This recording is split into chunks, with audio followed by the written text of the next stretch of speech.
आज के इस स्टडीज के इस लेक्चर में बात करेंगे उत्पीड़न, दहेज उत्पीड़न, जिसे आप 498A या BNS 85 के नाम से जानते हैं, इस मामले की। इसमें पति और उसके परिवार वालों को दो अलग अलग तरह से बड़े फायदे मिल चुके हैं। पहला ये कि सामान्य मामलों में पुलिस अरेस्ट नहीं कर सकती, FIR नहीं लिख सकती, थाने में घंटे भर के लिए भी नहीं बैठा सकती, और बैठा लेगी तो पुलिस के खिलाफ एक्शन होगा।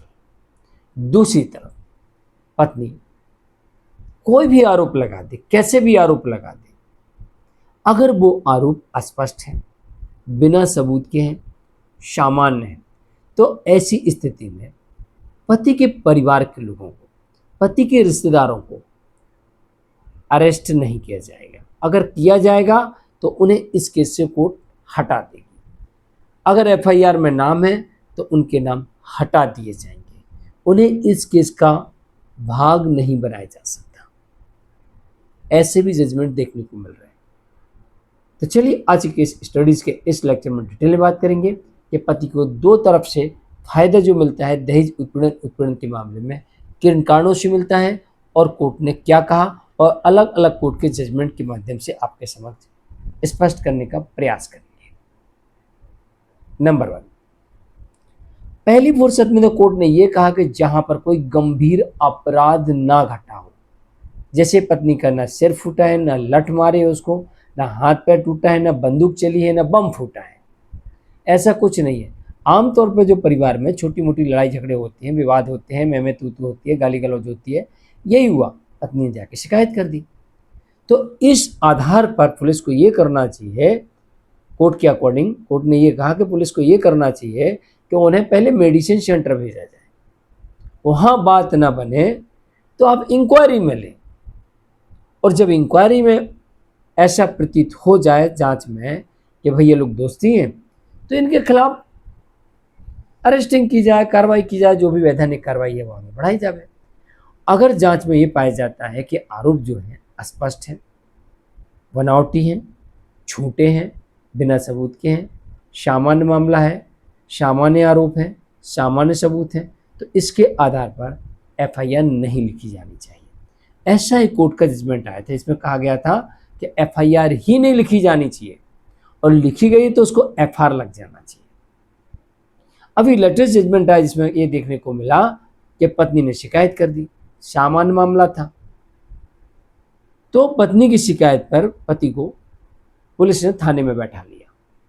कई बार देखा जाता बैठा लिए थाने में, बैठा लिए, भूल गया बैठा के, 24 घंटे होगा उसको बैठे हुए थाने में, दूसरे दिन भगा दिए, जाओ भाई। पति ने हाई कोर्ट से शिकायत कर दी कि मेरे को 24 घंटे पुलिस ने अवैध कस्टडी में रखा। कोर्ट ने यहाँ पे ये आदेश किया है कि जो पति ने वकील किया है उसकी फीस 10,000 दी जाए, भले ही ज़्यादा लगी हो, लेकिन कोर्ट ने 10,000 रुपये फीस दिलवाई, और ऊपर से जो 24 घंटे थाने में बैठा के रखा है इसके बदले उसको कंपनसेशन दिया जाए, वो भी 25,000 रुपये, टोटल 35,000 रुपये दिलवा। अब ये पैसा राज्य सरकार देवे, चाहे जो पुलिस वाला दोषी है उसकी सैलरी से काट के देवे।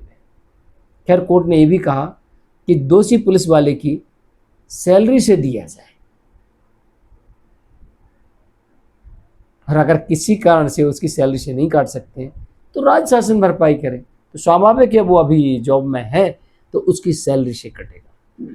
तो यहाँ पर 24 घंटे बैठाने का ये का फल मिला पुलिस अधिकारी को, तो इस पुलिस अधिकारी का एक रिकॉर्ड खराब हो गया। ऊपर से उसने अपने बचाव में वकील खड़ा किया होगा, उसकी फीस भरी होगी, क्योंकि शासन का मामला तो था नहीं। अगर वो अपील में जाता है अब सुप्रीम कोर्ट, तो वहां वकील करना पड़ेगा। तीसरी तरफ पति ने जो वकील किया है लगभग उसको 35,000 रुपये मिल चुके हैं, तो वकील की फीस वगैरह सारा मैनेज हो गया होगा। तो यहाँ पर पुलिस वाले को रिकॉर्ड खराब हुआ, वकील की फीस गई, ऊपर से 35,000 रुपये देना पड़े, और अगर सुप्रीम कोर्ट जाते हैं तो उस फिर आगे वकील का पैसा भी, फीस भी देना पड़ेगी। इसके अलावा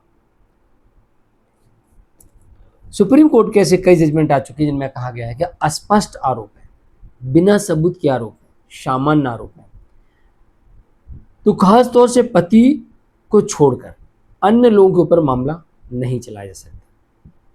खास तौर से रिश्तेदारों के ऊपर तो बिल्कुल भी नहीं चलाया जा सकता, या जो लोग अलग रहते हैं उनके ऊपर मामला नहीं चलेगा। तो ये पति को दो तरह से और उसके परिवार वालों को दो तरह से बड़े फायदे मिलते हैं। केस जैन आज के लिए इतना ही।